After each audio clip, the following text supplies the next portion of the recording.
Hello guys, welcome all of you. आज हम करने जा रहे हैं इलेक्ट्रोस्टैटिक्स का पार्ट नंबर 23, जिसमें हम सीख रहे हैं जो हमारे न्यूमेरिकल्स बच गए थे उसके आगे। और हमारे जो पिछले लेक्चर था उसमें हम लोगों ने क्वेश्चन नंबर 13 तक न्यूमेरिकल सोल्व कर लिए थे। क्वेश्चन नंबर 14 थ्योरी का है, आप खुद कर सकते हैं। क्वेश्चन नंबर 15 में चलता हूँ न्यूमेरिकल, ठीक है। तो क्वेश्चन नंबर 15 न्यूमेरिकल जो है वो है एक समान विद्युत क्षेत्र और E equals to 3 into 10⁻³ i cap newton per coulomb पर विचार कीजिए। और आपको पता है ये आई कैप है, कौन है? आई कैप मतलब कौन सी दिशा में? अक्ष डायरेक्शन में। मतलब विद्युत क्षेत्र जो है वो कौन सी डायरेक्शन में है? अक्ष डायरेक्शन में है, ठीक। अच्छा, तो विद्युत क्षेत्र कौन सी दिशा में है? अक्ष दिशा में है। ये लीजिए, विद्युत क्षेत्र कौन सी दिशा में ले लिया हमने? अक्ष डायरेक्शन में।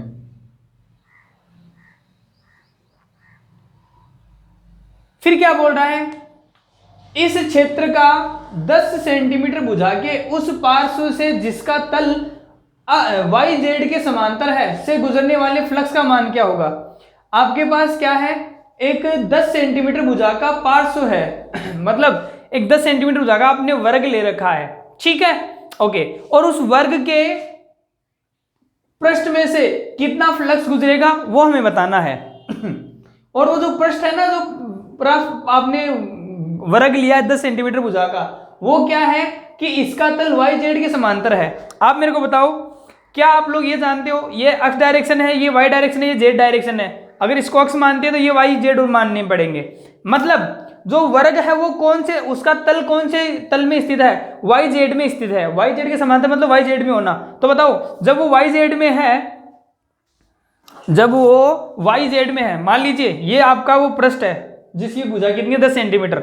ये कौन से तल में है? YZ में। ये Y और ये Z इसमें है। तो बताओ इसकी जो पृष्ठ की जो दिशा होगी वो पृष्ठ के लंबवत बाहर की ओर, मतलब इस तरफ विद्युत क्षेत्रफल की दिशा होगी। क्षेत्र सदिश की दिशा किधर होगी? ऊपर की तरफ।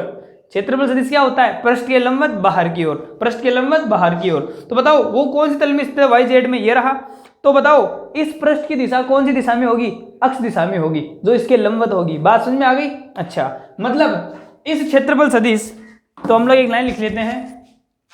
हम क्या लाइन लिखेंगे? चूंकि वर्ग का तल YZ तल में स्थित है। ये क्वेश्चन नंबर 15 का सॉल्यूशन चल रहा है। कौन से में स्थित है? YZ तल में स्थित है। अतः इस क्षेत्र का क्षेत्रफल सदिश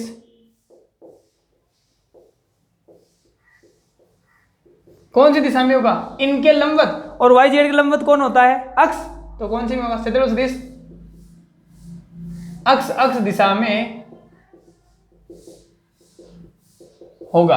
अब बताओ आप मेरे को, क्षेत्रफल सदिश भी कौन सी दिशा में? इसी दिशा में है। मतलब यहां वर्ग पड़ा हुआ है ऐसे, ठीक है। और उसकी दिशा किस तरफ है? इसी तरफ है, क्षेत्रफल सदिश की दिशा। ओके, तो आप बताओ थीटा का दोनों सेम डायरेक्शन में है।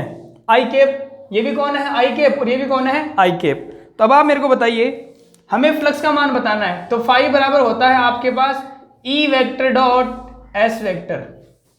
बोलो हाँ या ना? ये अक्ष दिशा का एकांश दिशा कौन सा होगा? आई कैप। तो हम लोग यहाँ पे क्या लिख लेंगे? आई कैप मान लेंगे। कौन सी दिशा का? क्षेत्रफल सदिश। आप मेरे को बताइए, फाई बराबर E का मान कितना? ये रहा। कितना? 3 × 10⁻³ साथ में कौन? आई कैप। ये लीजिए डॉट क्षेत्रफल सदिश। क्या 10 सेंटीमीटर भुजा का वर्ग है, तो वर्ग का क्षेत्रफल क्या होता है? भुजा स्क्वायर। तो क्या होगा? 10 सेंटीमीटर मतलब 10⁻², और भुजा स्क्वायर, तो ये लीजिए इसका स्क्वायर।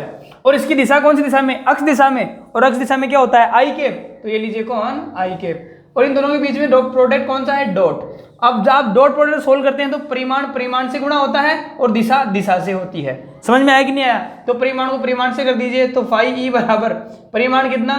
3 × 10⁻³ इंटू इसका स्क्वायर 10 का स्क्वायर 100 इंटू 10⁻² का स्क्वायर 10⁻⁴ और साथ में आई कैप डॉट आई कैप। और आप जानते हैं कि आई कैप डॉट आई कैप का मान कितना होता है? 1। तो बताओ फाई E जो होगा वो कितना होगा?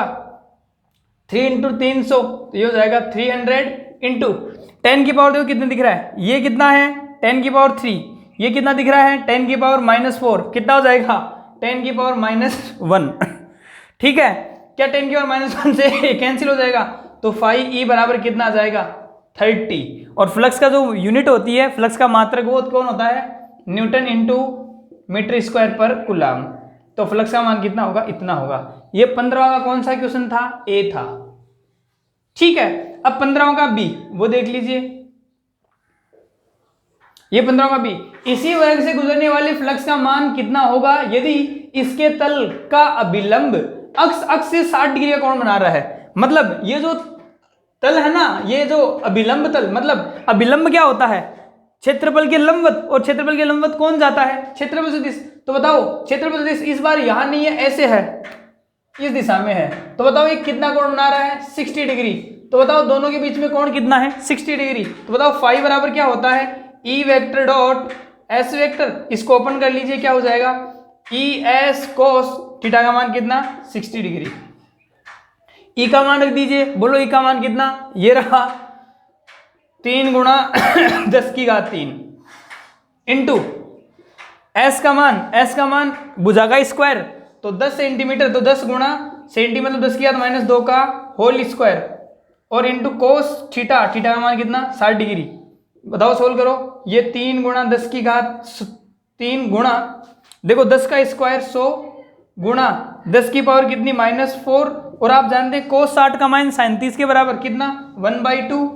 सोल्व कर लीजिए इसको, ये होगा कितना 300, और इंटू ये 10 की घात कितनी -1 इंटू 1/2, 300 से ये कितने का 150, तो कितना हो गया 150 गुणा 10 की घात -1, मतलब 1 कम कर दो तो 15, कितना जाएगा 15। और फ्लक्स का मात्रक क्या होता है, Newton into metre square per coulomb. ये कौन सा क्वेश्चन था आपका, क्वेश्चन नंबर 15। एक बार आप स्क्रीन को पॉज कीजिए और इसके नोट्स बनाइए।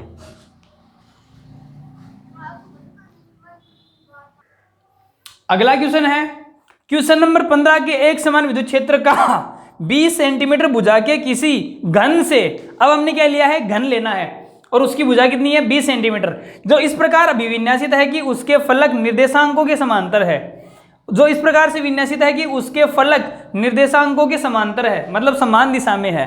ठीक है, तो फलक से गुजरने वाला, तो पृष्ठ से गुजरने वाला फ्लक्स का मान कितना होगा, तो आप घन ले लीजिए, ये घन बना लीजिए आप,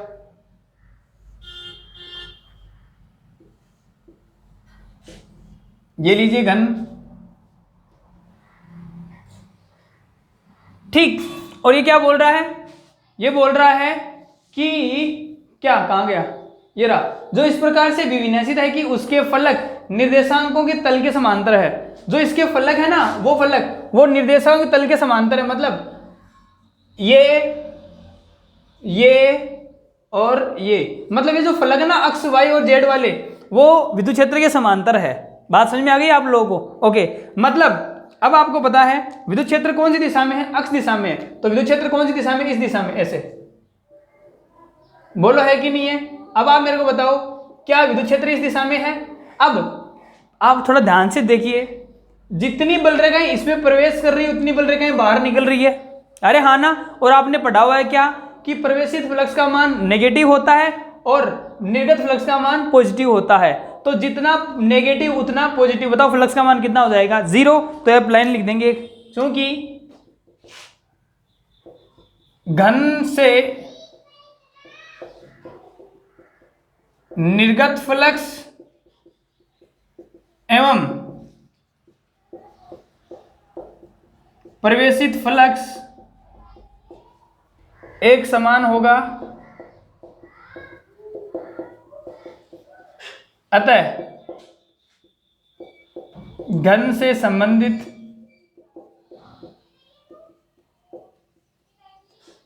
कुल फ्लक्स, आपको पता है प्रवेशित निर्गत फ्लक्स होता है पॉजिटिव और प्रवेशित फ्लक्स होता है नेगेटिव, समान होने पे कितना हो जाएगा 0, अतः नेट कुल फ्लक्स कितना होगा 0 होगा। ये कौन सा क्वेश्चन था आपका, क्वेश्चन नंबर 16। स्क्रीन को पॉज कीजिए, नोट्स बनाइए।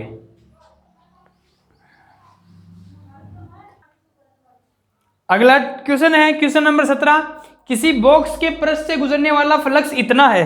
तो क्वेश्चन नंबर 17 हम लोग सोल्व कर रहे हैं। तो सबसे पहले इसमें गिवन लिखेंगे, बोलो क्या लिखेंगे, गिवन। बोलो क्या दे रखा है, पृष्ठ से गुजरने वाला फ्लक्स का मान दे रखा है, मतलब फाई ई बराबर कितना दे रखा है अगले ने, 8 गुणा 10 की घात 3 newton into metre square per coulomb.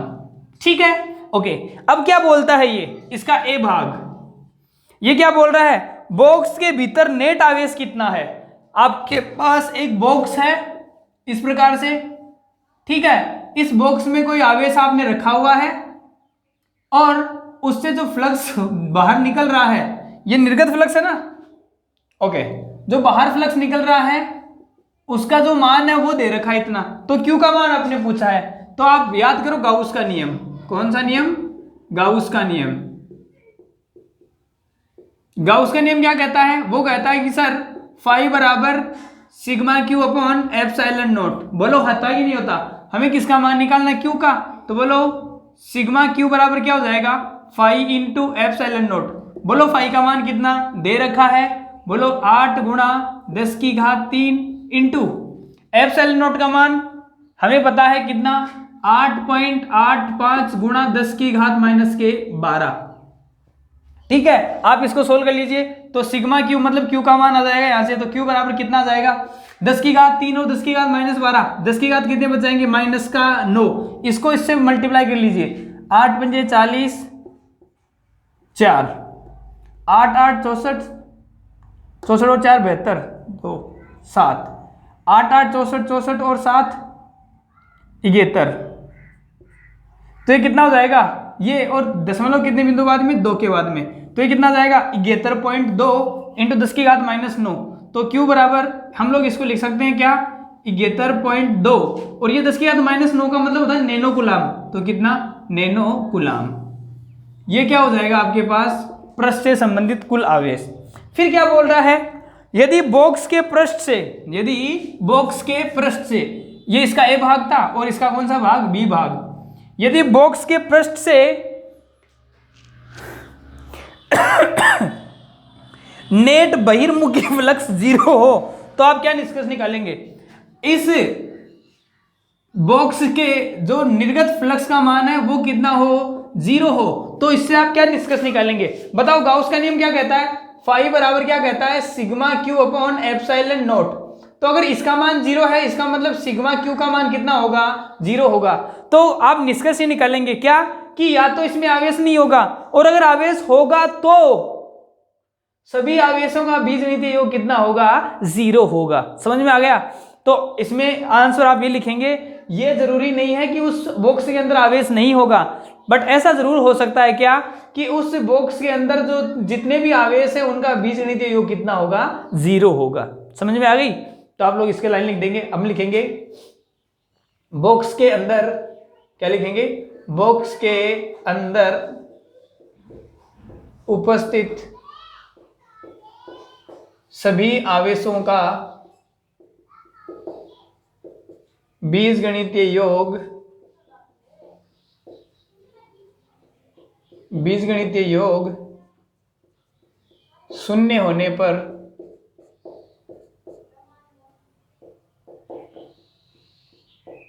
Box से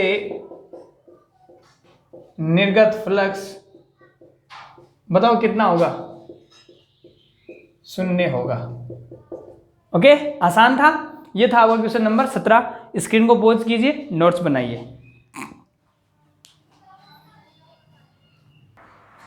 चलते हैं अगले क्वेश्चन की तरफ। नेक्स्ट क्वेश्चन, क्वेश्चन नंबर 18 दे रखा है, 18 सेंटीमीटर भुजा के किसी 10 सेंटीमीटर भुजाई के किसी वर्ग के केंद्र से ठीक 5 सेंटीमीटर ऊंचाई पर कोई 10 माइक्रोकूलम का आवेश रखा है।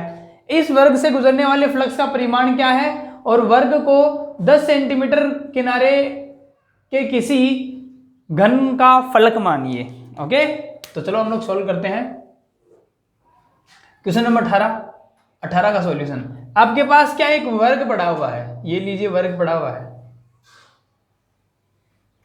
ठीक है, और इस वर्ग की भुजा कितनी है, 10 सेंटीमीटर, और इसका केंद्र से ठीक ऊपर कितनी सेंटीमीटर दूरी पे, 5 सेंटीमीटर दूरी पे कोई आवेश रखा गया है और आवेश कितना है 10 माइक्रोकूलाम, ये प्लस 10 माइक्रोकूलाम है। तो इस पृष्ठ से निर्गत फ्लक्स का मान निकालना है हमें। किसका मान निकालना है? फ्लक्स का। फ्लक्स का मान निकालने के लिए हम लोग देखो या तो लगाएंगे E vector dot ds vector, तो ई वेक्टर का हमें पता नहीं है, तो हम लोग दूसरा नियम लगाएंगे गाउस का नियम। और गाउस का नियम क्या कहता है सर? वो कहता है फाई बराबर sigma q upon epsilon not. लेकिन ये बंद पृष्ठ के लिए लागू होता है, ये तो खुला पृष्ठ है। इसने एक हिंट और दिया है, क्या? वर्ग को 10 सेंटीमीटर किनारे के किसी घन का फलक मानिए। ये जो घन, ये वर्ग पड़ा हुआ ना, ये किसी घन का फलक है। आप शायद जानते होंगे घन 6 वर्गों से मिलकर बना होता है, 1 2 3 4 5 और 6। 6 वर्ग अगर मिलेंगे और उनको बंद कर देंगे तो वो कौन बनेगा? घन। घन जानते हो ना, घन की जो प्रत्येक फलक होता है वो वर्ग के समान है। मतलब ये जो आपके पास वर्ग है ये किसी ना किसी घन का एक फलक है। तो जब आप इसको बंद करेंगे तो एक यहां लगा देंगे, एक यहां, एक यहां, एक यहां, एक इसके ऊपर, तो बताओ ये जो आवेश है वो बंद हो जाएगा। अरे हाँ ना, तो हम क्या, ये जो इसका आकार है इसको हम लोग कैसे बना देंगे? अगर ये घन होता तो ये ऐसे हो जाता, कैसा?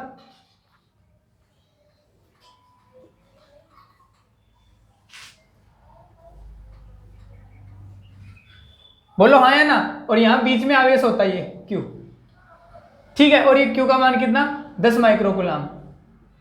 अब आप मेरे को बताओ, ये फलक था, ये कितने फलक हो गए? इसमें 6 फलक हो गए, ठीक है। तो ये कौन बन गया आपके पास? घन बन गया।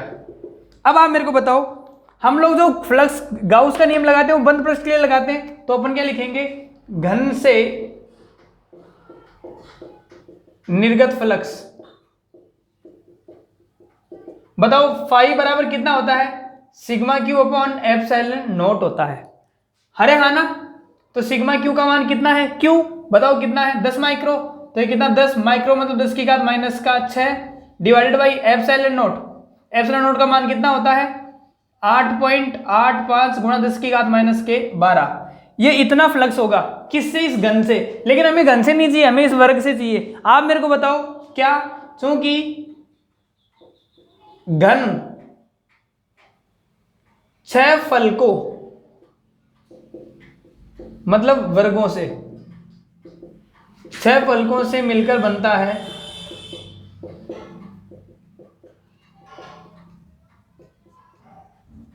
तो हमें 6 फलकों से नहीं चाहिए। ये जो फ्लक्स है ना, ये फ्लक्स कितने फलकों से निकला हुआ है? 6 फलकों से। हमें कितने फलक से चाहिए? एक फलक से। तो अपन लिखेंगे अतः एक फलक मतलब किससे? वर्ग से निर्गत फ्लक्स। क्या उसको हम फाइडेस नाम बोलते हैं? फाइडेस बराबर क्या हो जाएगा? 5/6। ये जो फ्लक्स आया है वो पूरे घन से आया है, हमें तो एक फलक से चाहिए, तो किसका कितने का भाग लग जाएगा? 6 का। तो बोलो फाइडेस बराबर, फाइ का मान कितना? ये पड़ा ऊपर कितना? 10 गुणा 10 की घात माइनस 6 डिवाइडेड बाई 8.85 गुणा 10 की घात माइनस के 12। और इसमें किसका भाग लग जाए? 6 का। तो 1/6। इसको आप सोल्व कर लेना, फ्लक्स का मान आपके पास आ जाएगा। इसको सोल्व कर लेना आराम से बैठ के, ठीक है। टाइम लग जाएगा मेरे को, आप सोल्व कर लेना आराम से। आसान था, बहुत आसान था। स्क्रीन को पॉज कीजिए और इस नोट्स को बनाइए। फिर चलते हैं हम लोग नेक्स्ट क्वेश्चन में, क्वेश्चन नंबर 19 में। चलते हैं क्वेश्चन नंबर 19 में। क्वेश्चन नंबर 19 देख लीजिए, ये पड़ा आपके सामने। 2 माइक्रोकूलाम का कोई बिंदु आवेश किसी 9 सेंटीमीटर किनारे वाले घनीय गाउसियन पृष्ठ के केंद्र पर स्थित है। पृष्ठ से गुजरने वाला फ्लक्स क्या होगा? तो हम लोग क्वेश्चन नंबर 19 को सोल्व कर रहे हैं। ये लीजिए, बताओ 2 माइक्रोकूलाम का कोई बिंदु आवेश है जो 9 सेंटीमीटर किनारे वाले घनीय गाउसियन पृष्ठ में है। तो आपके पास क्या है? घन है, ये रहा घन, बना लीजिए आप।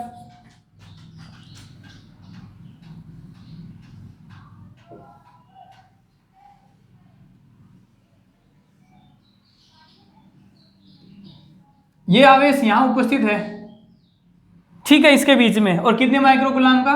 2 माइक्रोकूलाम का आवेश। अब क्या बोल रहा है ये? अब ये बोल रहा है कि इसके किनारे कितने सेंटीमीटर के? 9 सेंटीमीटर।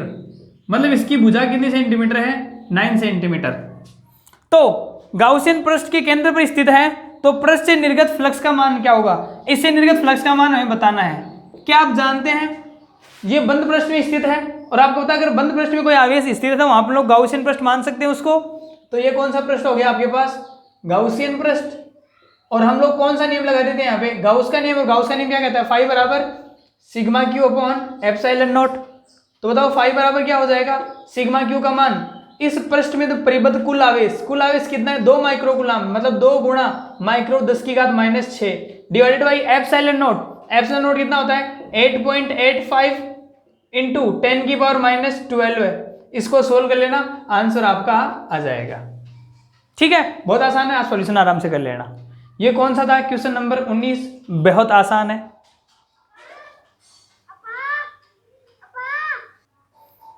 चलते हैं अगले क्वेश्चन की तरफ। क्वेश्चन नंबर 20 देखिए क्या है। किसी बिंदु आवेश के कारण, कोई आपके पास बिंदु आवेश है, ये लीजिए बिंदु आवेश। क्वेश्चन नंबर कौन सा? 20 चल रहा है। ये रहा बिंदु आवेश। ठीक है, तो बिंदु आवेश के कारण इसी बिंदु को केंद्र मानकर खींचे गए 10 सेंटीमीटर त्रिज्या गोलीय पृष्ठ। तो हम लोग कितने सेंटीमीटर त्रिज्या का गोला पृष्ठ बनाए? 10 सेंटीमीटर त्रिज्या का। ये कौन हो गया आपके पास? 10 सेंटीमीटर त्रिज्या का गोला। ठीक है, गाउसियन पृष्ठ पर विद्युत फ्लक्स का मान, यहां जो फ्लक्स का मान है ना, वो फ्लक्स का मान आपने दे रखा है कितना? -1 इंटू 10 की power 3 newton into metre square per coulomb. ठीक है, तो ये क्या बोल रहा है? इसका ए भाग क्या करना है आपको? यदि गाउसियन पृष्ठ की त्रिज्या 20 सेंटीमीटर कर दी जाए, अब गाउसियन पृष्ठ की त्रिज्या कितनी कर दी? 20। पहले कितनी थी? 10। अब कितनी कर दी जाए? 20 सेंटीमीटर कर दी जाए, तो फ्लक्स के मान पर क्या प्रभाव पड़ेगा? तो फ्लक्स कितना गुजरेगा? तो आपको पता है, मैंने आप लोगों को इस गाउस के नियम में समझाया था क्या, कि फ्लक्स का जो मान होता है गाउसियन पृष्ठ से संबंधित, वो गाउसियन पृष्ठ के आकार आकृति पर निर्भर नहीं करता है, वो इस बात पे निर्भर करता है कि जो आवेश है वो गाउसियन पृष्ठ के अंदर होना चाहिए। क्या अब भी जो आवेश है वो गाउसियन पृष्ठ के अंदर होगा? सर होगा। तो अगर गाउसियन पृष्ठ के अंदर आवेश होगा तो उसका मान कितना होगा? उतना का उतना होगा। तो अपन लिखेंगे क्या? चूंकि त्रिज्या का मान बढ़ाने पर, त्रिज्या बढ़ाने पर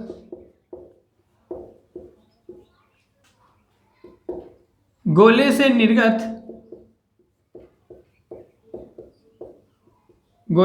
निर्गत विद्युत फ्लक्स के मान पर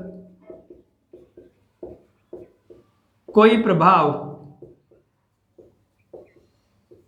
नहीं पड़ता। मतलब फ्लक्स अभी भी कितना गुजरेगा? उतना ही गुजरेगा जितना पहले गुजर रहा था। ठीक है, क्योंकि गाउसियन पृष्ठ जो है उसके आकार पर निर्भर नहीं करता फ्लक्स, उसकी आकृति भी निर्भर करता, आवेश कहाँ वितरित है ये भी निर्भर नहीं करता। बस एक जरूरी बात है, जो आवेश है वो कहाँ होना चाहिए? उसके अंदर उपस्थित होना चाहिए। ठीक, अब क्या बोल रहा है?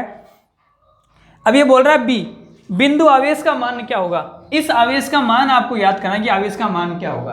आप जानते हैं गाउस के नियम से, ये बी वाला भाग, ये ए था, अब ये कौन सा? बी। गाउस के नियम से, गाउस के नियम से क्या होता है? फाई बराबर sigma q upon epsilon naught. Phi का मान है, एप्सिलॉन नॉट का मान है, सिग्मा क्यू का मान निकालना है। तो बताओ सिग्मा क्यू बराबर क्या हो जाएगा? Phi into epsilon naught. Phi का मान कितना? ये रहा कितना? -1 गुणा 10 की घात 3 इंटू एप्सिलॉन नॉट का मान होता है 8.85 गुणा 10 की घात -12। बताओ कितना हो जाएगा? -8.85 गुणा 10 की घात -12 और 3 -9। और आप जानते हैं 10 की घात -9 होता है नैनो। तो बताओ सिग्मा क्यू मतलब प्रेक्षण आवेश क्यू का मान कितना हो जाएगा? -8.85 इंटू 10 की घात -9 क्या बोलते हैं? नैनो। तो नैनो कूलम। ये हो गया कौन सा आपका क्वेश्चन नंबर 20। एक बार इसको उतारिए, फिर चलते हैं हम लोग क्वेश्चन नंबर 21 में। क्वेश्चन नंबर 21 आपके सामने लिखा पड़ा है। क्वेश्चन नंबर 21 का सॉल्यूशन हम लोग यहाँ कर लेते हैं। 21 यह है कि 10 सेंटीमीटर त्रिज्या के चालक गोले पर अज्ञात परिमाण का आवेश के कारण गोले के केंद्र से 20 सेंटीमीटर दूरी पर विद्युत क्षेत्र इतना है, और ये अंतर्मुखी है। अंतर्मुखी मतलब विद्युत क्षेत्र अंदर की तरफ है। तो आप मेरे को बताओ अंदर की तरफ विद्युत क्षेत्र किस कारण होता है? माइनस के कारण, प्लस के कारण। प्लस के कारण तो बाहर की तरफ, अंदर की तरफ होता है माइनस के कारण। मतलब ये जो आपके पास गोला था ना, कितनी सेंटीमीटर त्रिज्या का है? 10 सेंटीमीटर त्रिज्या का गोला तो था। इस गोले पे कौन सा आवेश वितरित किया गया है? माइनस आवेश वितरित किया गया है। और ये अज्ञात परिमाण का है, तो इसको मैं क्या मान लेता हूं? क्यू मान लेता हूं।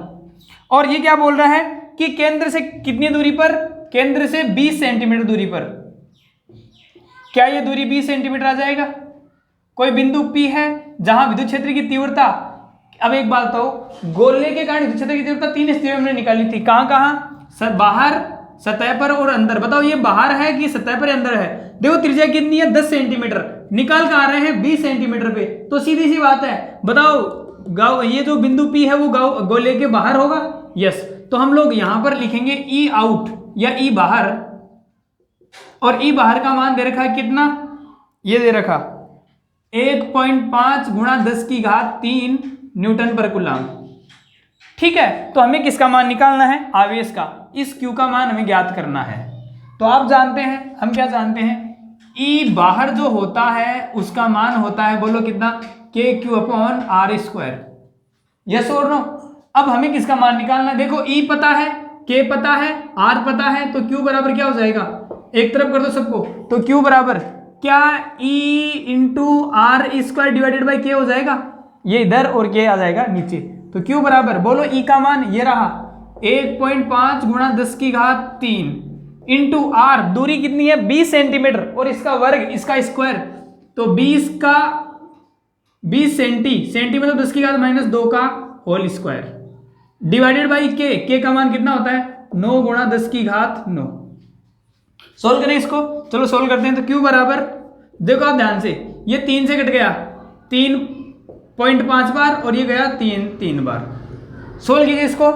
ये 0.5 गुणा 10 की घात 3 गुणा 20 का स्क्वायर 400 गुणा 10 की घात -2 का स्क्वायर 10 की घात -4 डिवाइडेड बाई 3 गुणा 10 की घात 9। अब आप देखो ध्यान से, ये 10 की घात 9 ऊपर जाएगा, 10 की घात 3 ये रहा, 10 की घात 12 हो जाएगा। 10 की घात 12 इंटू ये कितना? 10 की घात -4। एक बात देखो, 10 की घात 2 है, ये 10 की घात -4 है, 2 खत्म हो जाएगी, तो 10 की घात -2। ऊपर कितना बचा? देखो ये 4 और ये 0.5, 4 × 5 = 20, कितना बच गया? 2, और नीचे कितना? Divided by 3। ठीक है, तो Q बराबर कितना आ जाएगा? देखो आप ध्यान से, ये 10 की घात -2, ये 10 की घात 12, कितनी है? 10 की घात 10, तो 2/3 गुणा 10 की घात कितने? 10। ठीक है, ये प्लस का 10 या माइनस का 10? बच्चों ये माइनस का 10 आ रहा है ना, थोड़ा आराम से देखो, ध्यान से, आराम से। 10 की घात 9 है, ये 9 ऊपर जाएगा, माइनस का 9 आएगा बाहर, गलती हो गई। कितना आएगा? 10 की घात -9 ऊपर आएगा, तो 10 की घात -9 ये, और 10 की घात -4 ये, 10 की घात -13, तो 10 की घात -13 इंटू 10 की घात 2 ये रही, 10 की घात 3 ये रही, 10 की घात कितने? 5 इंटू यहाँ 4 बचा, ये 4 × 5 = 20, मतलब कितना? 2 डिवाइडेड बाई नीचे कितना? 3। अब बताओ कितना बच गया? सर ये 10 की घात -13 में से 8, तो कितने हो गए? -8, तो कितना? 2/3 गुणा 10 की घात -8। ऐसा करो, इसको 20 बना दो और इसको 10 की घात -9 कर लो, तो 20/3 ये कितना हो जाएगा? 10 की घात -9 हो जाएगा। इसको सोल्व कर लो। Q बराबर बोलो, ये शायद 6.6 बार जाएगा, क्योंकि 20 में 3 का भाग दे, 3 × 18, 3 × 18 जाता रहेगा, गुणा 10 की घात -9, और 10 की घात -9 को शायद आप नैनो बोलते हैं, तो कितना? Nano coulomb. ये आपका आंसर हो जाएगा। ये थे क्वेश्चन नंबर 21। आज हम करेंगे केवल क्वेश्चन नंबर 21 तक, बाकी के जो क्वेश्चंस हैं हम लोग नेक्स्ट वीडियो में करेंगे, नेक्स्ट लेक्चर में करेंगे। और आपको बता दूं मैं, हम लोग हर एक टॉपिक को क्लियरली करते चल रहे हैं, न्यूमेरिकल्स को क्लियरली करते चल रहे हैं। अभी आप लोग थोड़ी स्पीड स्लो है, बट हम लोग धीरे धीरे जैसे जैसे आप लोगों को सब कुछ समझ में आने लग जाए, हम लोग स्पीड को और फास्ट कर लेंगे। ठीक है, वीडियो की लेंथ भी बढ़ाने लग जाएंगे। बात समझ में आ गई? बट फिलहाल आप लोग अपना बेसिक स्ट्रॉन्ग कीजिए, क्योंकि अगर आपका बेसिक स्ट्रॉन्ग हो चुका है, आप लोग न्यूमेरिकल सोल्व कर रहे हैं लेसन नंबर 1 के, तो इनका फायदा आपको पूरी फिजिक्स में काम में आएगा। समझ में आ गई? लेसन 1 को बहुत अच्छे से करना, क्योंकि पूरी फिजिक्स में आपको लेसन नंबर 1 काम में आने वाला है। बात समझ में आ गई? आई होप आप लोग मेरी बातों को, मेरे क्वेश्चंस को और जो मैं लैंग्वेज बता रहा हूँ आप लोगों को समझ में आ रही होगी। बाकी मिलते हैं हम लोग नेक्स्ट लेक्चर में, तब तक के लिए गुड बाय, गुड लक।